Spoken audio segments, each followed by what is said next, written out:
La arteriografía cerebral es uno de los estudios más importantes y recuerden, como comentamos en clases anteriores, para ver dos lesiones importantes, estenosis y obstrucción. ¿Cómo debe ser una buena preparación para el examen? Antes del procedimiento debemos examinar siempre exámenes de laboratorio, lo que implica una biometría hemática, una química sanguínea, de preferencia de 6 elementos. Siempre lo básico para verificar que en el paciente todo funcione adecuadamente. Es importante que los pacientes mencionen siempre alergias. Recuerden que el utilizar métodos de contraste implica un problema y un riesgo para el paciente de alergia, por lo que es indispensable preguntar sobre este parámetro importante. Además, si ha tenido antecedentes de problemas de sangrado. Tenemos pacientes que tienen problemas en cuanto a circulación, en cuanto a coagulación, y entonces hay ciertos medicamentos que no se deben utilizar en este tipo de pacientes. Además, si han tenido reacciones alérgicas con algún material de contraste en caso de que se haya antes realizado algún estudio de este tipo. Obviamente, si el paciente o la paciente puede correr el riesgo de tener alguna reacción alérgica con el yodo. En el caso de las pacientes, pues estar embarazada y pues obviamente no comer ni beber nada 4 a 8 horas antes del examen. Además, sí recuerden que el consentimiento informado es uno de los documentos legales que avalan este tipo de explicaciones que tendremos con el paciente y con el uso de medios de contraste. La descripción del examen, pues prácticamente es un procedimiento que utiliza un tinte especial para verificar toda la trayectoria de estas arterias, y los vasos que logramos identificar son el polígono de Willis, la arteria basilar, los senos venosos recto y sigmoides. Dentro de ese polígono de Willis, que ya está en sus trabajos de anatomía cromodinámica. Es muy importante analizar y conocer los nombres que conforman al polígono de Willis. Las patologías que se diagnostican son aneurismas, estenosis o alguna malformación arteriovenosa. Los riesgos que tenemos al examen, pues es una reacción alérgica al medio de contraste o algún coágulo de sangre o sangrado en el lugar de la punción. Recuerden que para poder aplicar estos medios de contraste es indispensable poner un catéter. Y el riesgo que tenemos de infección y en la aplicación del catéter, pues obviamente tenemos que comentarlo con los pacientes.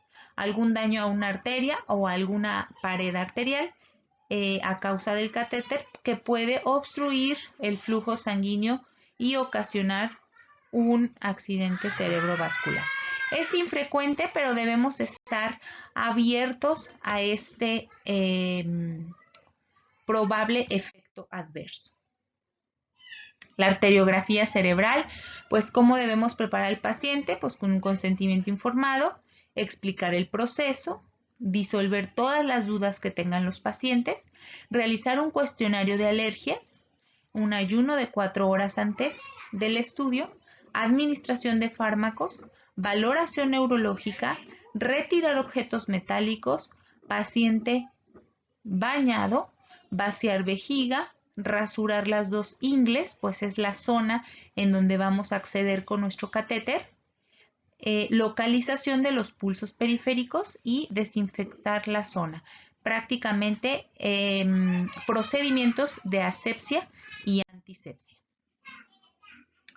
La arteriografía cerebral dentro de la técnica, pues bueno, el paciente debe estar en decúbito supino, se le pone anestesia local para la inserción del catéter y se realiza una incisión para poder insertar el catéter.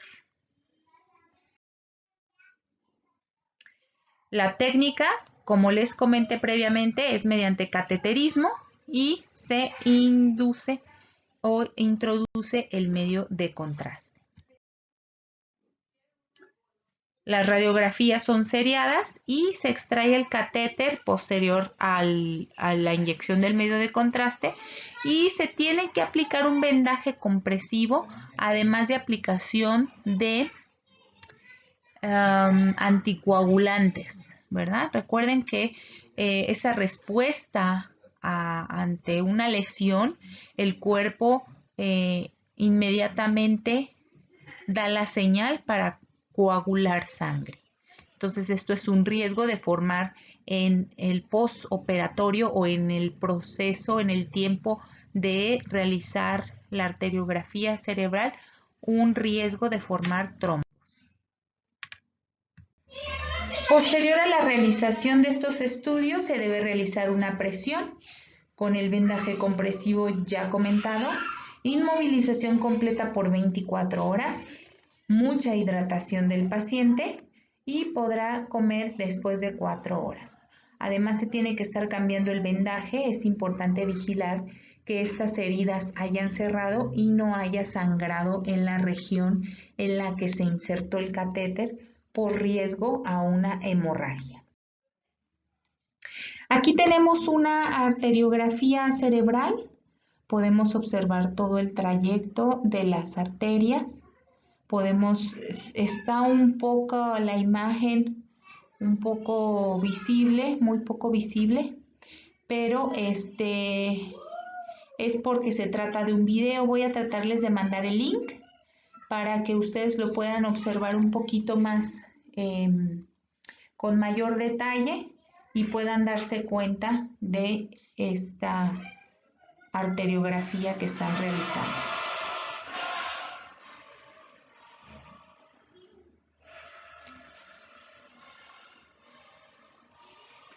Ahí tenemos los equipos que se deben utilizar.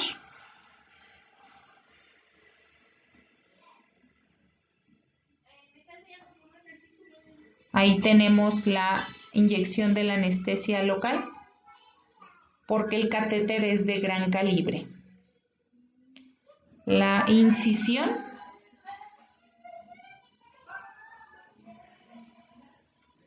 Se tiene que dilatar la piel y el tejido celular subcutáneo.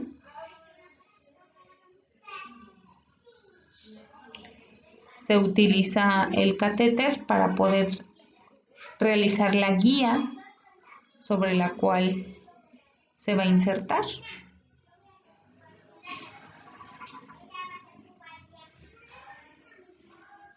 Inmediatamente se ve la salida de sangre y el pulso.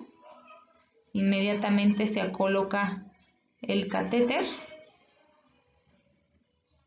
Esto debe ser un procedimiento con mucha práctica.